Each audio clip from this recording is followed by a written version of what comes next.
It was a peaceful evening, the sun just beginning to set behind the hills, casting a warm orange glow over our quiet neighborhood. I was in the kitchen, preparing dinner as the soft hum of the radio played in the background. My son, Eric, had just returned home from college for the weekend. There was a calm, comforting energy in the house, the kind of peacefulness that comes with familiarity. Eric had grown up so quickly.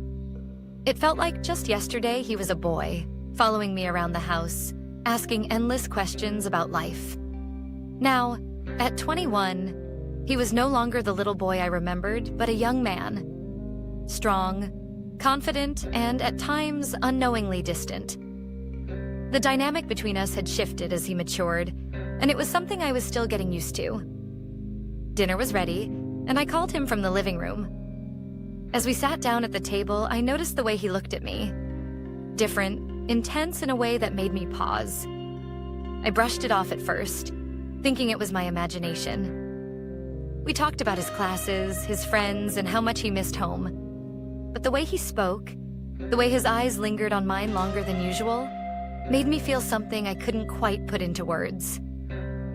After dinner, we decided to watch a movie together, something we used to do all the time before he left for college. The living room felt cozier than usual, the dim lighting and soft cushions making it a perfect setting for a quiet night in. I couldn't remember the last time we had such a peaceful evening together. As the movie played, I found myself glancing at him more than I should have, noticing the way he had grown into himself. He was no longer the child I had raised, but a man. And then, just as I was beginning to feel a strange sense of unease about the thoughts crossing my mind, he shifted closer to me on the couch. At first, I thought it was innocent, but then his hand brushed against mine. A spark shot through me. Something electric, something I knew I shouldn't feel. I pulled my hand away quickly, startled by the intensity of the moment. "What's wrong, Mom?" he asked, his voice soft, almost concerned. I looked at him, my heart racing, unsure of what to say. "Nothing, sweetie. Just tired. That's all," I replied, trying to dismiss the feeling and hoping he didn't notice the tension between us. But I knew something had changed in that moment. Something we couldn't ignore. The line between mother and son had blurred, and even though neither of us had crossed it, the air was thick with unspoken thoughts. We sat there in silence, the movie playing in the background, but neither of us was paying attention anymore. I got up, telling him I needed to go to bed early, but as I walked away, I couldn't shake the feeling that something had shifted between us. As I lay in bed that night, my mind raced. I knew I couldn't let this feeling grow. I had to keep my distance, for both our sakes. But deep down, I wasn't sure how. The next morning, I woke up feeling unsettled. The events of the previous night played over and over in my mind. I tried to shake the feeling, convincing myself that it had all been in my head. I was his mother. Nothing more, nothing less. I loved him deeply, but not in a way that could ever be misconstrued. I was being irrational, I told myself. Eric was already up by the time I came downstairs, sitting at the kitchen table with a cup of coffee.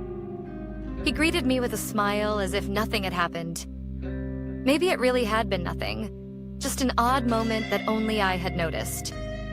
I decided to push it from my mind, at least for now. "Morning," I said, forcing a smile and trying to sound as normal as possible. "Morning, Mom," he replied, his voice casual and easy. "I was thinking about going for a hike later. Want to join me?" A hike. It had been ages since we'd done anything like that together. I hesitated for a moment, unsure if I should spend more time alone with him after the way I had felt last night. But then I reminded myself, it was just a mother and son spending time together. There was nothing wrong with that.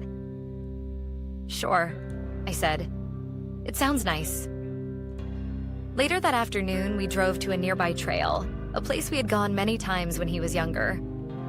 The air was crisp, the sky a brilliant blue, and for a moment, everything felt normal. We walked side by side, talking about nothing in particular. Old memories, his plans for the future, the usual small talk. I found myself laughing, feeling more at ease with him. thinking maybe I had overreacted the night before. But as we walked further along the trail, there were moments where our conversation would pause, leaving a lingering silence that felt heavier than it should. At one point, as we reached a clearing with a beautiful view of the valley below, Eric stopped walking and turned to me. "You've always been there for me, Mom," he said, his voice soft but serious. "I don't know what I'd do without you." There was something about the way he said it that caught me off guard, a vulnerability in his tone that made my heart ache. I smiled, trying to lighten the mood. "Well, you won't have to worry about that anytime soon," I joked. "I'm not going anywhere." He didn't laugh. Instead, he took a step closer, his eyes locking onto mine. "No, I mean it," he continued. "You've always been more than just my mom. You've been everything." I froze. The words hung in the air, heavy and loaded with meaning I wasn't ready to face. I searched his face for some sign that he was just being sentimental, that this was just an innocent moment of affection.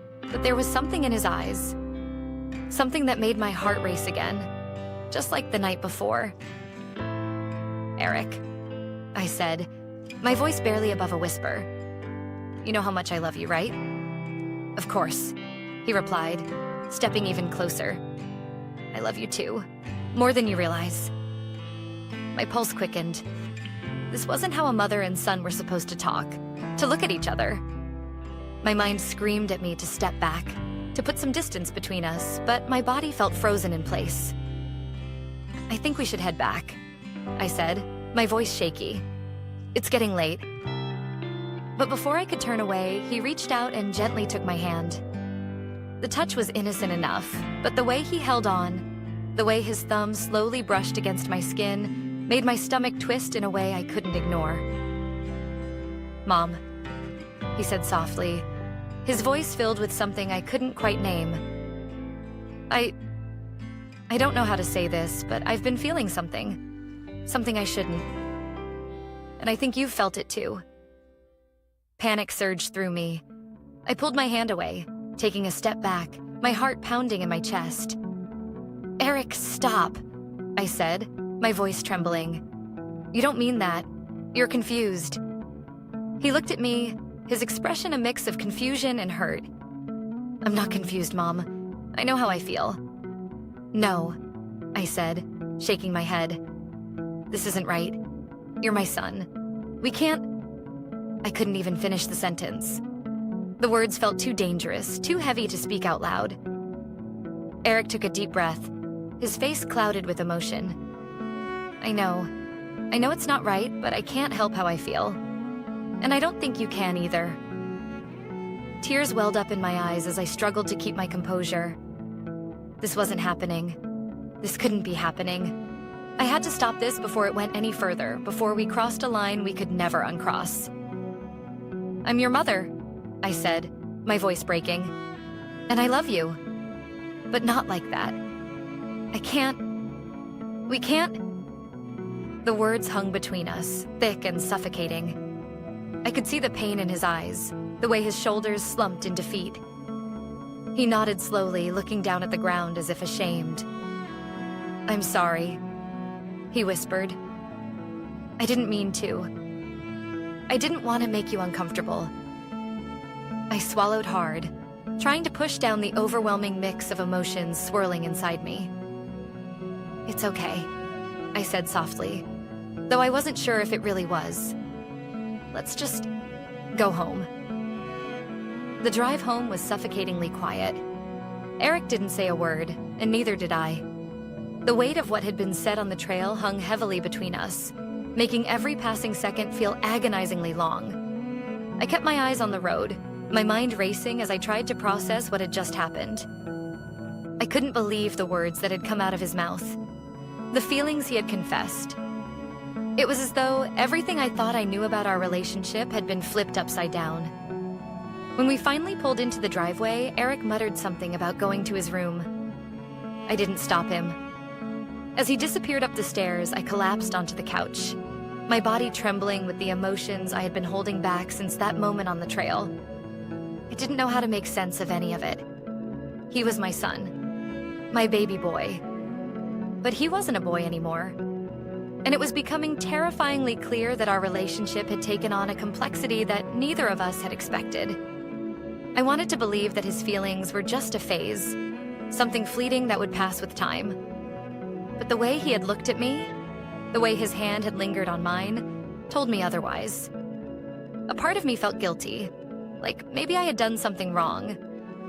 Maybe I had been too affectionate, too close over the years. But that wasn't right, was it? Mothers were supposed to love their sons, to nurture them, to be there for them. That's all I had ever done. But now everything felt tainted by the strange tension that had grown between us, and I didn't know how to fix it. I spent the rest of the day trying to avoid him, keeping myself busy with chores and anything that could distract me from the confusion I felt.